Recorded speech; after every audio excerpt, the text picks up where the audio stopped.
herself, the soon-to-be senator of Harlem, District 30. Um, Go ahead and introduce yourself, man. I don't let me toot my horn about you. So, hey everyone, I first want to say, Stacks, I thank you so much for inviting me to do your show with you. I don't take it for granted when someone asks me to join on any of their talk shows because it's just a platform for me to get to know the people and the people to get to know more about me. I'm Shana Harmongoff. I am a candidate for New York State Senate. I'm not a politician. I'm a community person who decided one day that I got sick and tired of politicians saying all of these wonderful things and not actually doing anything for the community. And I was born and raised in Harlem, but I know some of you out there are probably thinking you have this Southern accent.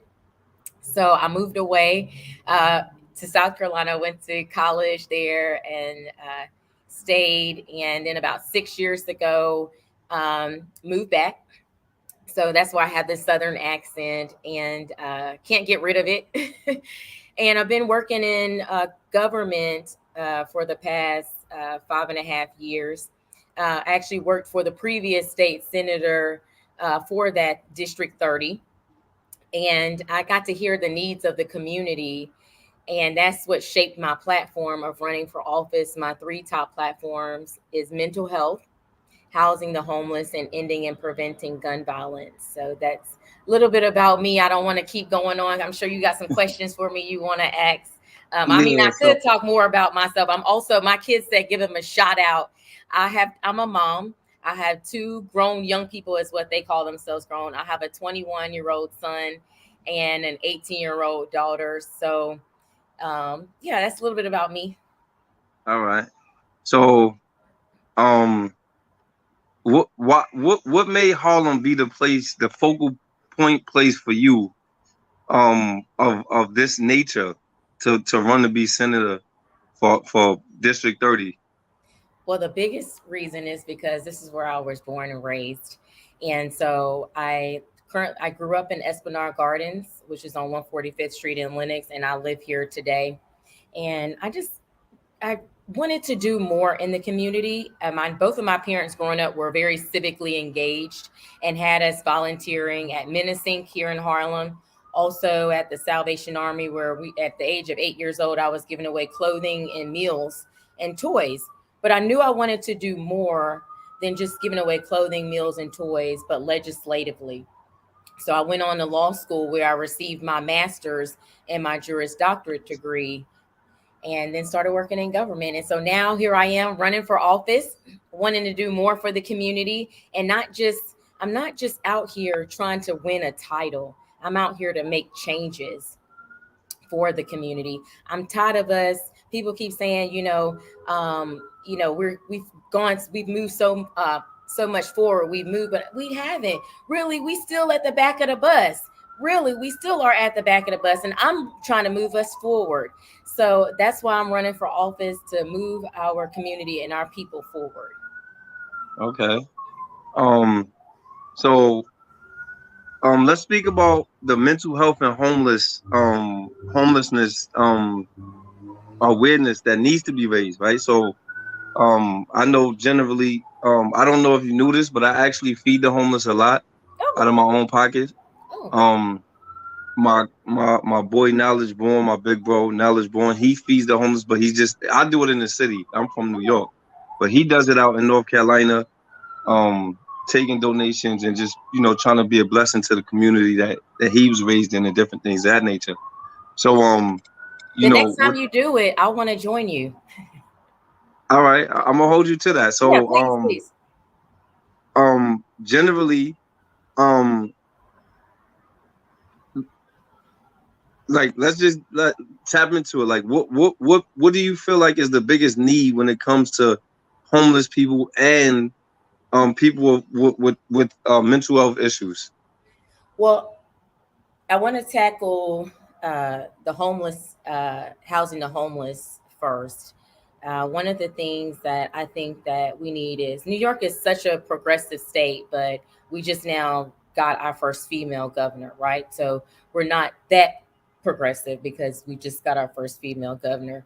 But with housing the homeless, you got developers developing housing each and every day, it seems like, in New York City and in Harlem. It seems like every time I turn around, I'm walking through the community, and I'm seeing different developments coming up. So if a developer is developing housing, let's say it's 100 units, and let's say out of that, 25 of those units are affordable, right? Because there's a certain amount of units that has to be affordable. There could be legislated that 5 or 6% of that housing is designated for the homeless. Now, there's other ways in how I believe that housing can be generated for the homeless, but that's just one way. Uh, and just basically legislating that about 5 or 6% of housing is for the homeless. When people often think of the homeless stacks, they think of all different types of things. But I remember about 2 months ago walking the community, and this woman came up to me and she just started talking to me, and she said she was with her kids, and she said, "You would never believe that I'm homeless." And she looked, fine, but she said she was working. She just didn't have a place to live, and she was going through, a domestic violence situation, and so her and her kids were staying in, a shelter. And so my thing is, there are a lot of people, men who are single dads who have jobs or just don't have a place to live. So we need to basically designate housing for the homeless, and that's just one of the ways. I don't mean to interrupt you. I just want to say this, right? If a person is sleeping in a shelter, they're not homeless though. That's Right. backwards. Right. So, Right. and I'm only speaking from experience because I actually was homeless. Mhm. Right. I actually slept on the train for 6 months. So, right. I wasn't in a shelter where I was warm and safe Yeah, in because they're certain not safe. ways. Right. I was sleeping on the train where anything could have happened. Right. Right. But she's saying that she was in a domestic violence shelter, and that means that you have a place to stay. Right. Right. Right. I also agree with you about the fact that you'll never know one's situation Right. based on what you see.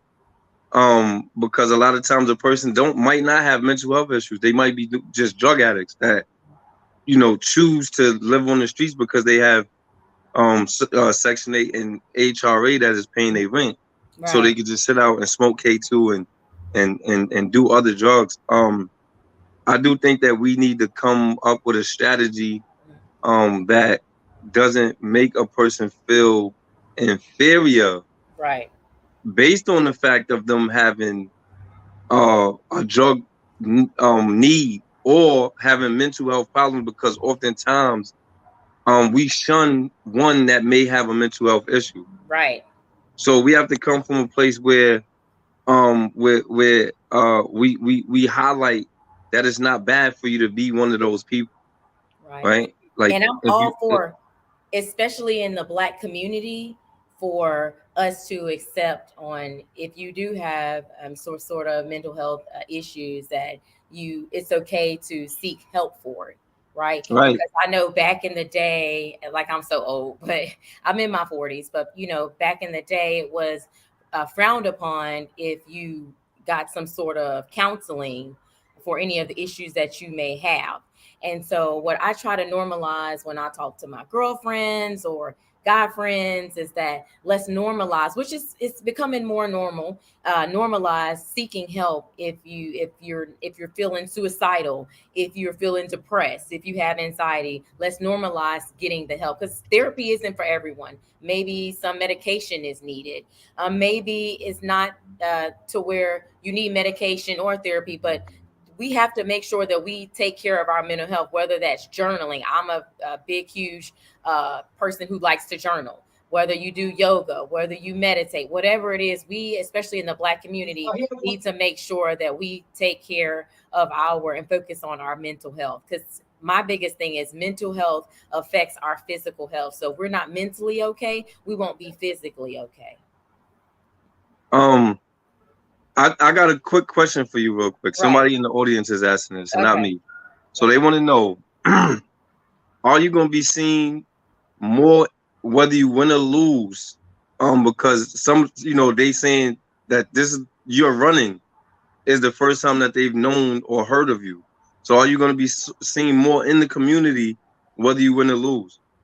So I'm always in the community, and I always say that people, you only like, there's a lot of people who do great things in the community who you don't know because they've been behind the scenes. Like, I've always been like a behind the scenes person helping political people. So I've been out there working in the community. This is not something that I'm just wanting to run for office, and so now you're seeing me.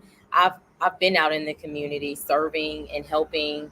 Uh, every month, I help this organization, Sidewalk Samaritan, and they actually give away clothing to the homeless on Sunday mornings. It's once a month from 10 in the morning to 12:30.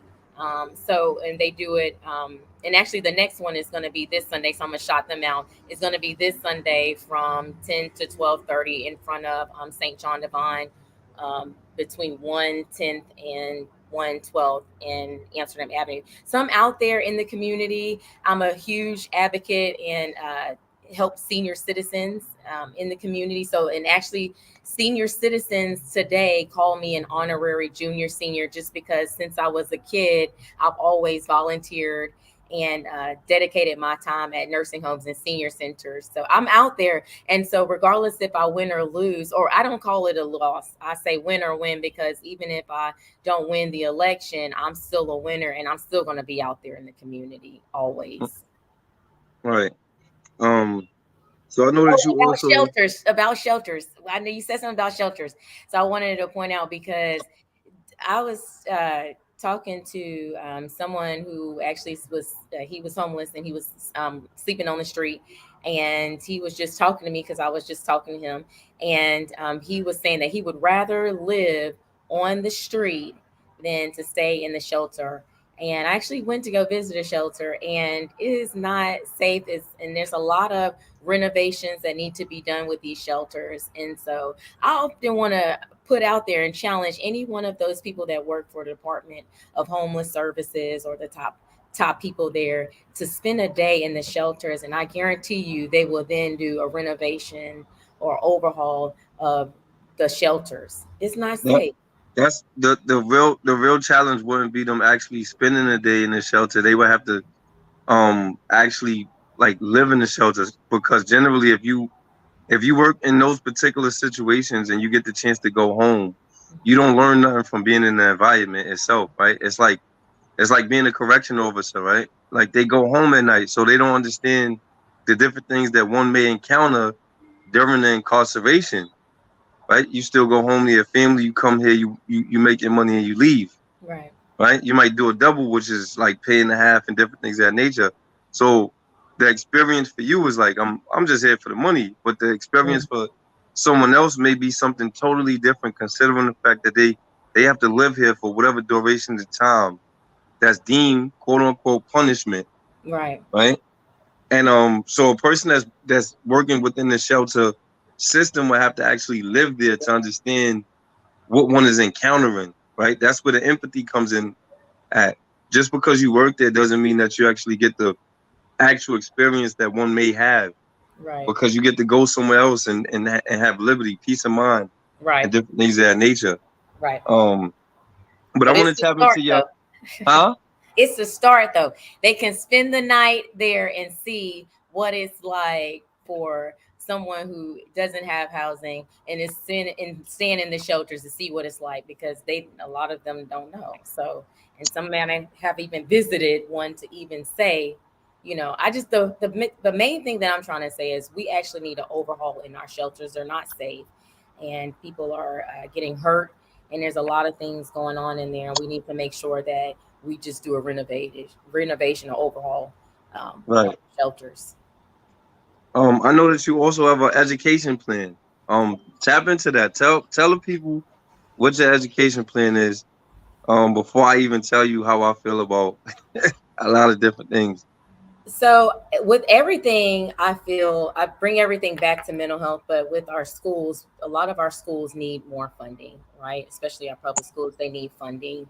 And I just think that although there's allocation for funding going to public schools and for the state, we still need schools need more funding. And also, when I say resources for funding for schools, there also should be funding going towards more mental health counselors and social workers in those schools. If you have one or two social workers or mental health counselors in schools that is about 500 students, you're doing a disservice to the students. We're just coming out of COVID.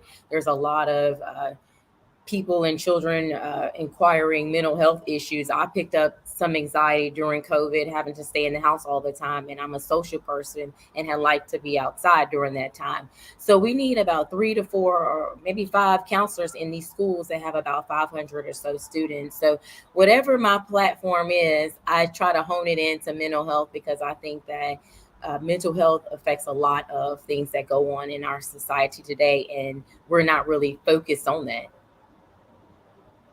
All right. What are your thoughts on it? Because I know you said you had some thoughts on the I mean, education. my thoughts is just that I think that I think that we need to get more Black people to become teachers. Right. I believe that a white person cannot teach us Black history correctly. Okay. And you I'm 35 years old. I don't remember one time any teacher, and I it doesn't even matter what age I got kicked out of school. I'm highly educated. So I don't remember one time any of my teachers taught me about Black Wall Street or about Frederick Douglass or Sojourner Truth. They made it seem like Black history started and stopped at Martin and Malcolm, Mm-hmm. right? They didn't teach me about the Black Panthers, right? So automatically I know now, because of being educated and studying and reading and placing myself in a position to learn, I know that the one thing that stagnates us as a people is, one, we don't choose to learn these things, Mm-hmm. and two, we live in a society where our world is a 20-block radius, right? That's the world for us. But it's 51, 52 states and hundreds of countries within countries. So that automatically tells me that, it's so much more to learn that's out there, Right. right? Then the second part of it is that, so District 30 goes from what, 100th Street to 155th, right? So I'm glad you asked that. So it's crazy, because when I worked for the previous state senator, it was a different, it was a still similar district.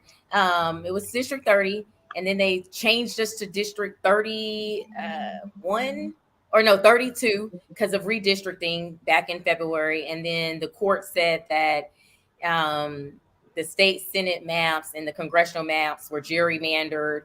And so there was a special master put in place at the courts to redraw the state Senate lines and congressional lines. So we're now back to District 30. But on the west side, from like Riverside Drive to about, let me see, Frederick Douglass Boulevard, we have, well, wait a minute, from Riverside Drive to, I'm trying to think in my head, from Riverside Drive to like Central Park West, we have 100th Street to 155th Street. And then on the east side, we have from like 112th Street to on up. So, but then it's kind of tricky, right? We have Madison and Fifth and like Lexington and third from 112th on up. But then we have certain parts of like Second Avenue. So it's kind of tricky. But for the most part, it's like 100th Street to 155th Street. It covers Harlem, East Harlem, Upper West Side, and more of West Harlem now, and a little bit of Washington Heights. So, right, the reason I brought that up, right, is this: the further downtown you go, you start to not see check cashing places. You start to not see liquor stores, right? They call them wine and spirit shops. They have more banks downtown. Right. Right. But within our communities, they have check cashing places and they have liquor stores. Right. And the general thought pattern that they try to push, whether one believes it or doesn't, is that it's cash your check and poison yourself, Mm. right? Every 10-block radius is 2 or 3 liquor stores and a check cashing place within that circumference. Mm-hmm. And cash your check, poison yourself, right? Mm-hmm. Cash your check, pay your rent, but poison yourself, right? Hit that liquor store, it's right across the street, or so that's something that I hope that it's not something that you would actually be able to take away in certain regards, but I hope that's something that's highlighted amongst the people in general, that they have to be aware to be allowed to be aware is to be allowed. Right. And that's why I like coming on radio shows and talk shows with community people, because you live in Harlem. That's how I met you, and you invited me to this show because I can hear a different perspective. And that's why I like walking the community and just talking to people, because a lot of things that I might not know that goes on, you guys can enlighten me and just say, hey, Shana, that was a great idea, but let me tell you how this actually could be better, right? Because I like to hear people's perspectives and see how what my thought processes could be tweaked on, because your community where you live might be different from just across the street on where I live, and some of the things that's affecting us too. And so I like to do these type shows to hear different people's perspectives and some of the issues that they see that I might not, be Right. aware of. So we're gonna tap into, because it's something that's real important that we have to tap into, but we're gonna tap into the education. Like, what is your education plan? I mean, your employment plan. I apologize. I think that what I want to do is build wealth in the Black community, right? I think that I just think that giving our Black community, or because I know the President Biden, one of the campaign promises was doing away or canceling student loan debt. But then there's a lot of people who don't want to go to school. I want to give our Black people opportunity to own your own businesses, right? I want to help you pay for your with the help of, like, when I'm the state senator, with the help of like my city elected officials, and help you pay for that application fee. So if you're a barber, or if you're a chef, or if you, whatever your craft is, I want to help you pay for that business license, and even pay for the application fee, the business license, and even help you find your place of business that you would like it. But in return, what I would like for you to do in the community is give your services back. I know in law, lawyers and attorneys, when you're a practicing attorney, you have to do a certain amount of pro bono hours. You have to do 50 hours of pro bono hours to the community. That should be what it's like when, elected officials, and we give you an opportunity to pay for your application fee or your business license, or find you an actual business to run your business in, is you giving back your time and your talent to the community for free. So that way they can learn their craft and produce and send that, do the same thing you're doing out in the community. So pretty basically, much, even more job. Basically, if your craft is you being a barber, I want to help you pay for your application fee for your business license, pay for your business license, and also help you find a place. I don't know who's this. Somebody's knocking on my door. Okay. so pretty much, you would want someone to do externship as a payment, not necessarily probation. So basically, basically, when people, especially in our Black community, when we want to have a business, it's so many barriers to getting your business license. I want to alleviate pay for your application fee for your business license, pay for your actual business license, and then I want to help you find a business, like an actual building, so you can put your services in. But in return, because I'm giving you all of these free things, I want to then you to give your services back to the community. That's what I'm saying. It's like an internship, right? Pretty much, like you doing internship based on me helping you help you. Right. That's super dope. I believe that that should be highlighted. People should pay attention to that in a lot of ways. As far as the business part of things, I do believe that we should own more businesses within our communities. I spoke about this last night. I didn't think that I would speak about this today, but I'm just gonna say it briefly so we could tap into the major issue that is something that I know that you really, really want to tap into. So these foreigners, they come to America and they have no real respect for us because they come here with nothing and they end up owning 3 or 4 delis, right? The Arabs own 3 or 4 delis with in a 2 block radius, like right here on 146 in St. Nicholas. It's a deli right on 145th. It's one on 140. It's two on 147th, Mhm. right across the street from one another. Right. And none of them were black owned. And then none of this stuff over here is black owned actually.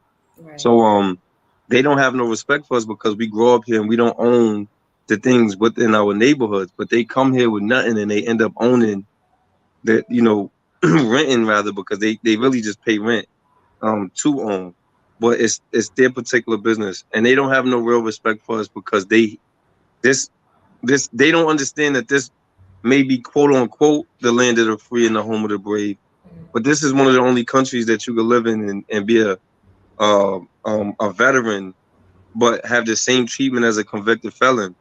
I worked with veterans that made $15 an hour, Mhm. and they actually fought for the country. And here it is, they was working next to a man myself, being a convicted felon, and I was their supervisor actually, so I made more money than them. But I Right. didn't start out as a supervisor, so um, I do believe that we need to take ownership and become owners, branders and marketers. It's gonna help um highlight the different things that go on in our communities because Right. a lot of times we claim blocks for whatever reason, for all Mhm. the negative purposes, Right. and to keep somebody from coming to our block, but we let the Arabs own the things on our block and we don't tell them nothing about none of those particulars. And we also Um need to, once we have these, our Black businesses, we also need to support our Black businesses, oh, right? that's a fact. We definitely got to, because is if you we put these Black businesses in the community and if no one is supporting us that are Black, then that's when it's the business is going to fail. So we got to support, and we can't just do it on like the on certain, because I know there's like a week where it's like support Black business week. We got to support Black businesses now, forever, right? That's the only way Right. we're going to keep thriving in our community. So let's highlight the gun violence. Right. I'm gonna let you speak first because I'm gonna let you speak first because I don't really think that you can end gun violence, but I'm gonna let you speak first.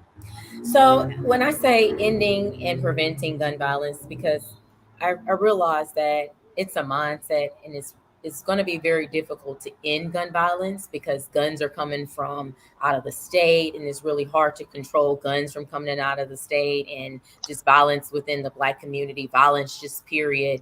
But the thing is, we've got to produce more employment opportunities for our community.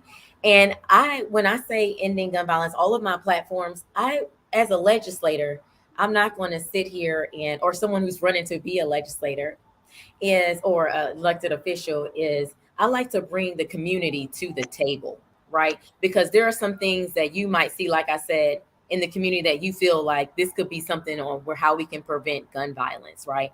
I do think that one of the ways, just how I think, is that when the community and the NYPD work together, some of this gun violence could be curbed.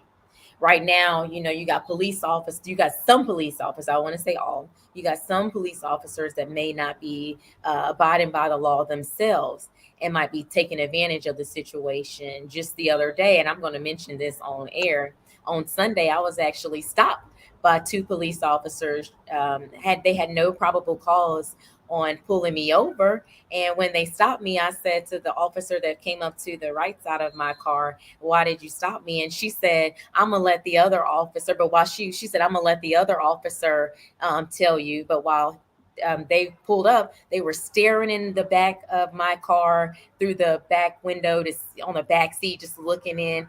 And the whole thing just threw me off guard. And I'm like, why did you stop? Then when they were trying to pull me over, the female officer got on her little surround sound thing in their car to make known, pull the car over. So when I asked the gentleman, why are you guys pulling me over? He stuttered and he said, we thought that you didn't have on a seatbelt. Now, and then I said, well, I have on the seatbelt. And so you guys really had no probable cause to pull me over. And they let me go. They not one time did they ask for my license or registration. But that just shows me a lot of times police officers, when you hear about, you know, especially Black men, they're in cars, and the next thing you know, situations could escalate to something else. And the next thing you know, somebody is getting shot and killed. My thing is, police officers in the community have to try to work together instead of, and then we also, in the police, I believe in having police officers police in their own community, right? If you live in the community, I believe that if you want to be a police officer, you should be able to police your own community and not someone from Westchester trying to come into Harlem, police in Harlem. So that's just some of my thoughts. I know, Stacks, you got some things you want to say about the topic of gun violence, and so I definitely want to hear your thoughts on it. So here's what I do want to say. Okay. I want to say that it's unrealistic. Mm-hmm. You mentioned the police. Which part though? Which part? To end it? The ending gun violence, the police being a part of, you know, the different, you know, young. Police officers' job is to protect and serve, and they go over and beyond the call of duty in certain ways. Mm-hmm. Why would I even have the need to trust them anymore, right?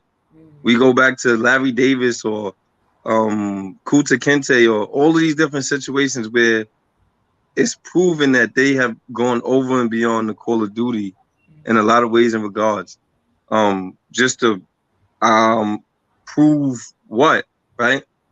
So why would I trust you in any way, shape, or form if you have a job to do and you're not actually officiating in it, right?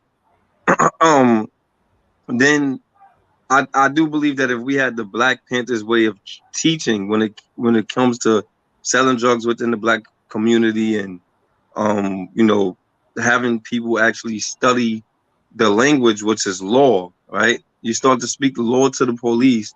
They have no other choice but to respect it because this is law. This is not something. This is something that you have to abide by because the expectation is that I abide by it. Right. Right.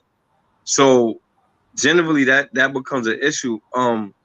Then you have the gun violence itself, right? So mm-hmm. with just right, we know that the Bloods and the Crips is something that is from 1993 until right now have been a large portion of gang violence, right? Street violence, jail violence, Latin King, you know, all these different things. We know this, right? But now you got what's called street gangs, right?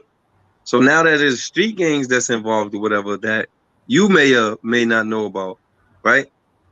When you kill, when one is killed and a parent has to hold on to that feeling of losing the child, right? Right? Most parents are not encouraging people or the youth or their friends not to illustrate that same level of violence. Right. Right? So now you got the headhunters, right? Oh, you kill one of mine, I got to get two of yours. Right? I'm from a neighborhood right here in Harlem where the young men in my neighborhood can't even go to 8th Avenue. Right? You mentioned Riverside to 8th Avenue. The young men in my neighborhood can't go to 8th Avenue. Right? They can't go to Lenox Avenue. Yeah. Right? It's an issue when the dudes from down there come up here. Right? I'm just happy and fortunate to be a person that's mutual and neutral in that situation where I can go to 8th Avenue, I could go to Lenox Avenue, I could go to 1st Avenue. Right. Right? But it's so much blood shed that is it in a lot of ways there's no real way to bounce back from it. Right. So you don't think that, in your opinion, you don't think that gun violence will ever be ended? I just don't see it happening for the simple fact that our society is built on violence, right? They're about to pass a gun law, right, to legalize guns. Last week on my show I said this and I'm just going to say it again, right? If you go in the store right now, you buy 10 bags of chips. What does the store have to do? They have to restock that 10 bags of chips, right? Right. All right. So the Rockefeller drug law changed, meaning that the guys that was getting life in prison for a pound of weed back in the 70s and 80s are being released, right? Now they legalize guns, but they're not legalizing the murders. But all people hear is that the guns is legal, right? So now what happens? How do you restock the prisons with the people that you just let go from all of the drugs? You restock them with the dudes that's ignorant to believe that they're gonna get away with murder because they have probable cause to carry a licensed firearm, right? But then we in New York. In New York, there's no self-defense law, right? There is no such thing as self-defense in the state of New York. They got what's called justifiable. Justifiable by what? How is this homicide justified? Right? And it's hard to prove. Right. Right? Then you got this thing where people don't understand that it takes a village to raise a child. Right. Mindset is something that's real, because you can raise your kid to do the things right that's within the household when they're under your supervision. But when they leave, but when they go outside the household, it's something different, because they're learning all these different morals and principles from the drill music, from their peers, from the adults that's within the neighborhood, right? And generally, the older people not telling the young dudes, yo, y'all bugging, right? Because they know that these young boys is actually doing the same things that they saw in the movies and different things of that nature. So it becomes something that is unrealistic for the fact that we aren't placing ourselves in positions to be educated. We as a people have what's called Stockholm Syndrome, right? We've learned to love our slave masters so much that Willie Lynch had that you coons keep killing each other, make it easier for us to sleep with your wives and raise your children, right? This is what he wrote in his letter. So because we've learned to identify with the hate that was deposited to us from slavery, right, on up, generation to generation, we've learned to illustrate it amongst our own people, because when we go into white communities, right, we don't illustrate the same level of violence. And why do you think that? And why do you think that is, in your opinion? I just told you, Stockholm Syndrome. Stockholm Syndrome. Right? I was a supervisor for the contractors that clean the MTA. Right? Because I've been to prison and I know how hard it is for people to get jobs and different things of that nature. Every time that somebody showed up to the office and said my name, the lady said, yo, damn, he know a lot of people. Every time she called my phone, you sent another person? Right? After a while, it began to be like 180 was the count, the last count. So I'm getting all these people hired. I chose never to work with nobody that got hired. Right? I get you hired, I can't work with you because I'm gonna be harder on you than a person I don't know. Right. There was one lady that she hated me just because of two things. She told me she couldn't stand me because I looked like her uncle, and I think he may have, sexually molested her. I don't know. I can't say. But I know he did something foul to her, and she had this level of hate towards me for it. Then she told me that she couldn't stand me because I was younger than her and I was her supervisor, which was crazy. So one day I asked each person that was African American on my platform, I said, if I was white with blonde hair and blue eyes and I told you to do something that you know is your job, would it just get done with no problem?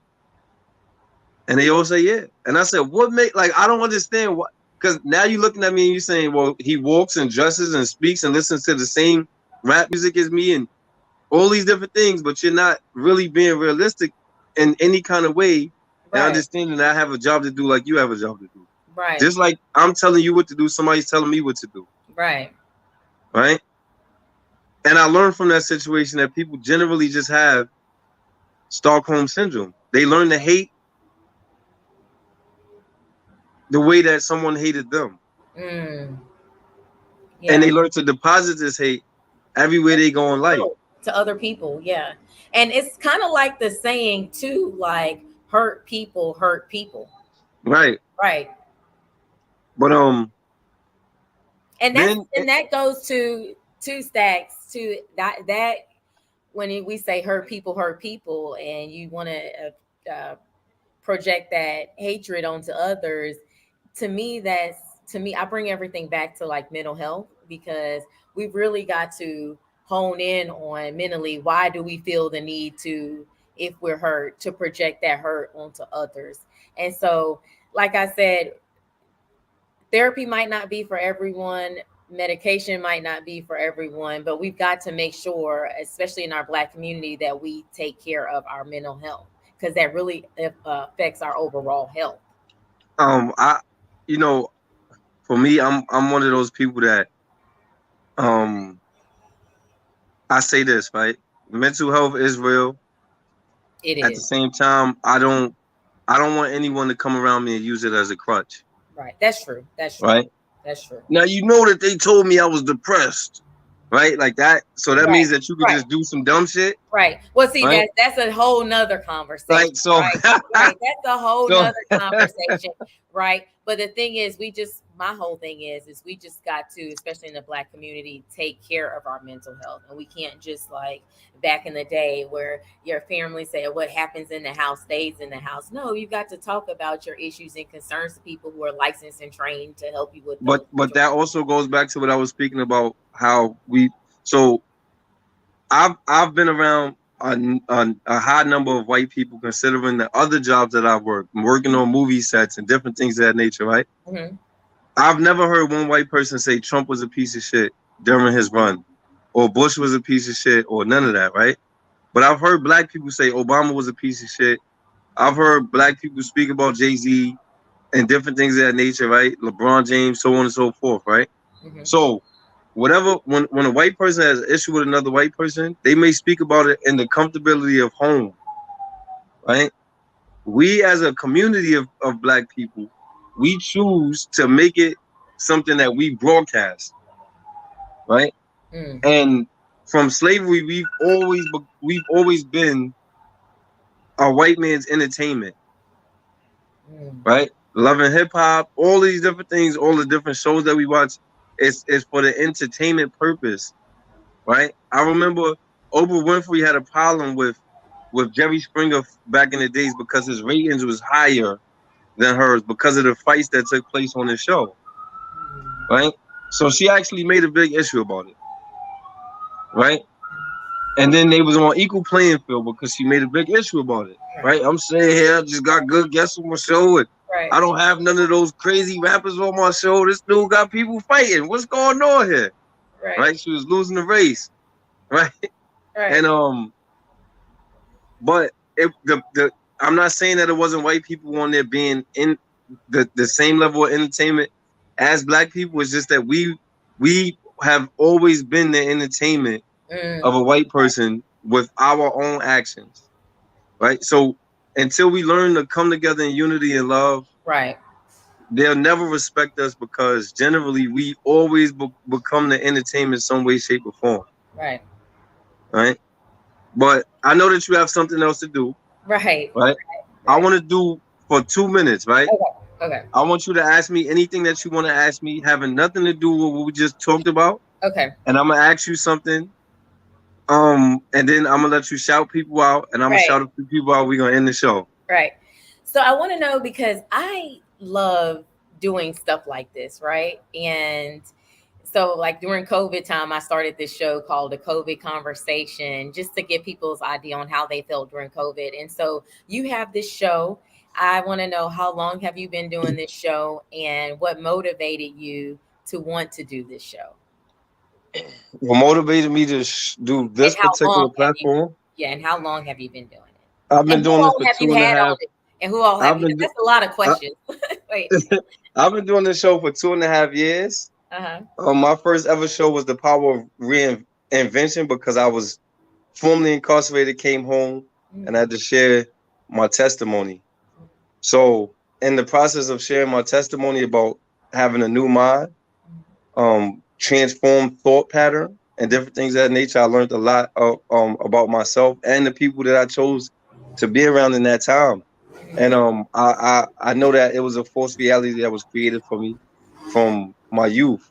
When you do things long enough, you start to believe whether it's right or wrong. You start to believe that it's right regardless.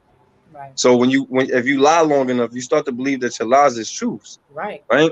Right. And most people, they lie to themselves, Right. right? If I lie to myself and it sound good, you know what? It better sound good to her, him, and everybody else. Right. So I could just keep going with this same level of action.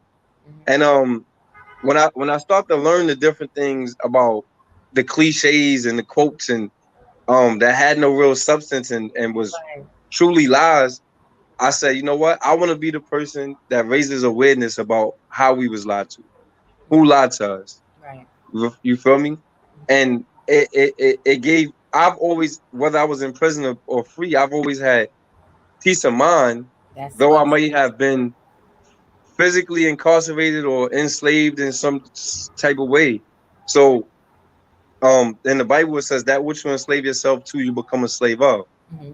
Right? Automatically telling you that you could be physically free and mentally in prison, In in prison. bondage to Exactly. something, Right. Right. right? You could be in bondage in your relationship, Right. right? Right. And so when I learned that, I knew that the older dudes lied to me, and I don't want to be one of those dudes because once you 35, the young dudes start saying, "What's up, OG?" Right? I want them to know that I always told them the truth. Mm-hmm. Right? I want them to know that somebody lied to me, but I chose to tell them the truth. So I use my platform to dedicate truth, to raise awareness, to keep people like yourself, right? Giving you a chance to speak your truth, right? Right. Whatever your plan and goal Right. is you know what I'm saying? And it's crazy because I heard through the grapevine, I ain't gonna tell you who said it because I might, you might get me jumped. But I heard that you was married to a pastor at one point in time in your life, right? Right. Who you heard that So from? Right. Right. So yeah. so Yes. so certain morals and principles that you may have may come From that from experience. that biblical background, Right. right? Right. Now And there's here's just my certain last. things I won't do because of it. Right. Right. Every now and then I just like, so yeah, I was married to a pastor. He's no longer living. He passed away in October of 2018. Um, but yeah, there's so I was a pastor's wife for a minute. So there's certain things in some places I just won't go. Right. So, but yeah, but I'm just a regular person. I don't think I'm high or mighty or anything. I like to talk to everyone and hear people's perspective on life because you learn something whether the person is.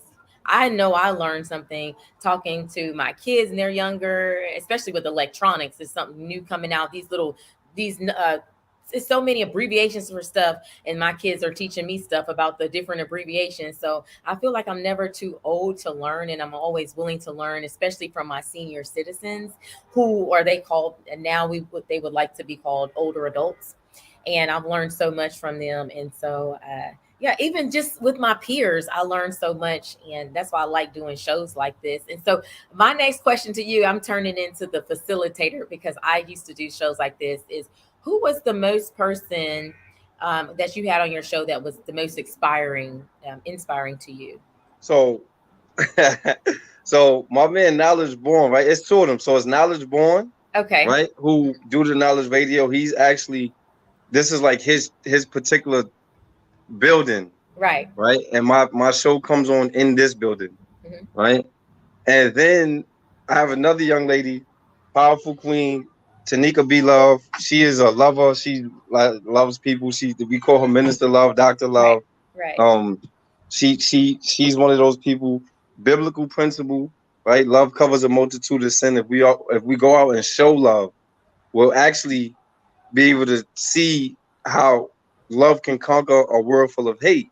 Mm. So, um, her her she's a major influence for me when I do the show because once a month I try to do uh different things. I talk about relationships. Um I talk about a lot of stuff once a month.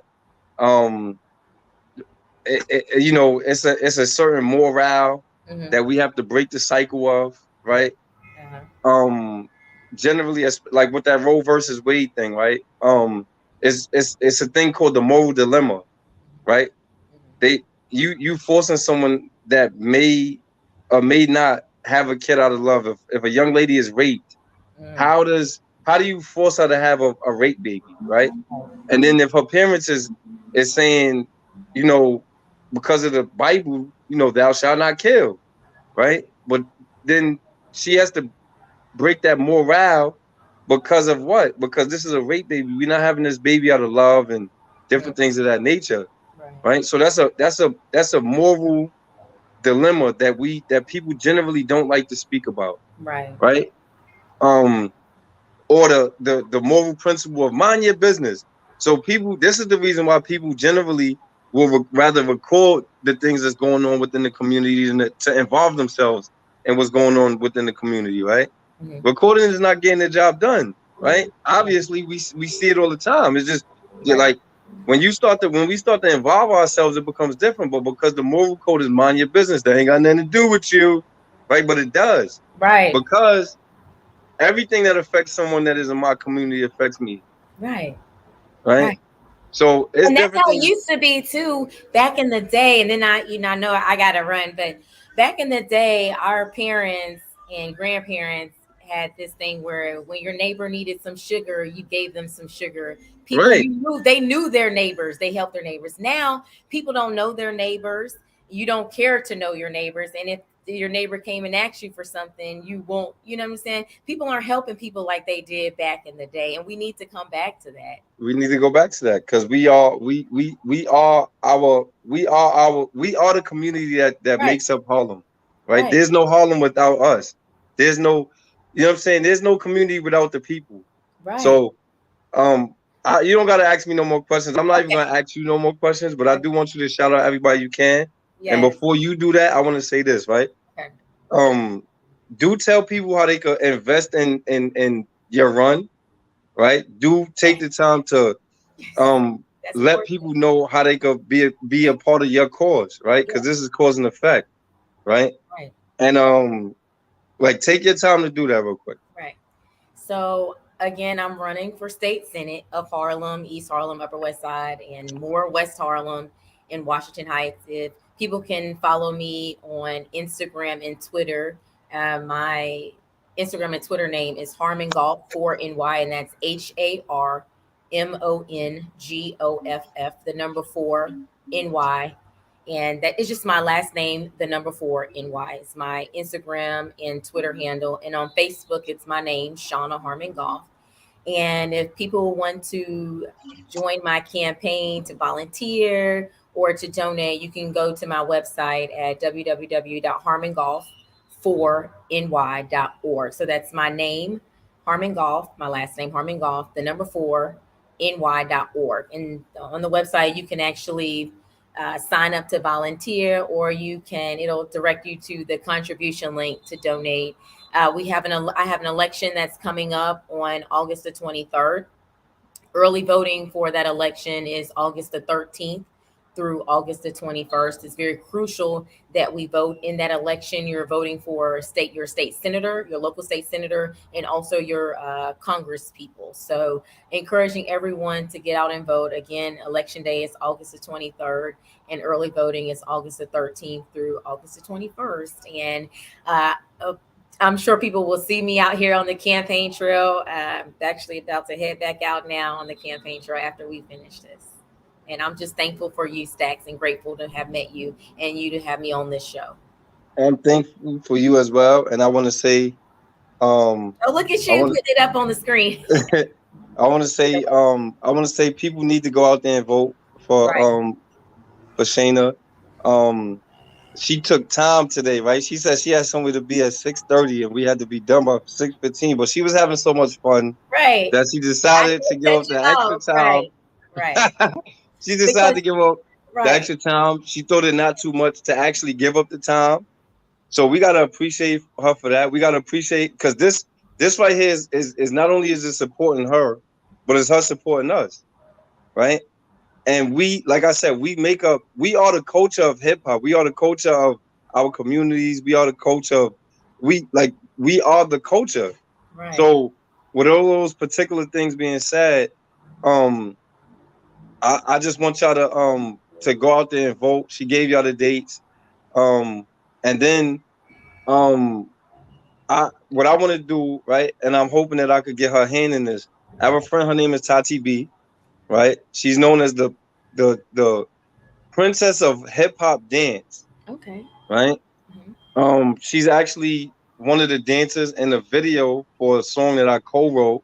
Okay. Called "What Tonight Gonna Bring" by Tanifia. The video should be out by the end of this week. Okay. Probably the beginning of next week. Right. But I want to put together a movement where the young kids that she's been teaching get a chance to showcase their talents. Right. In the midst of being in the community and feeding the homeless. Right. Right. And I hope that I can get your hand in that. Yes, I'm serious. Let me know. I'm gonna join y'all. Like I like I said, I believe in cause and effect, and I believe that when we start to go out and reach out to the people within the community for whatever the purpose is or whatever, we start to get the results that is necessary. And like I said, it's generally it's not that we can't stop gun violence. It's just that we so deep in. Right? Because it's hard to tell a parent that lost a kid due to gun violence that has been not telling the friends, listen, that blood shouldn't be on my hands or my son's head or whatever the case might be, right? It's hard to tell them not to in this particular stage and place in life at this point, right? But I do believe that if we're going to start to try to do it, you got different organizations. You got Guns Down Life Up. My man Hogan's 4-5. He's major in that thing. You got Street Corner Resources. You got so many different organizations that's out there trying to help stop the violence as a whole. I still look at things and say we need to get boxing gyms in the community. Right. Maybe if it was more fighting, it'd be less shooting. That right. But you gotta be willing to take a loss to get a win. Right. So I appreciate your time. Thank you. And for all the viewers, I hope and pray that y'all go and vote for this queen, this mother, this sister. Just let's be a help. Right. Thank you. And she gonna invest in our businesses. So right. Like, make sure after y'all vote, y'all show her that y'all voted and say, "Let me borrow $20." Have a good night, man. Get to your destination. Bye. Thanks, Jax. All right. All right. Later.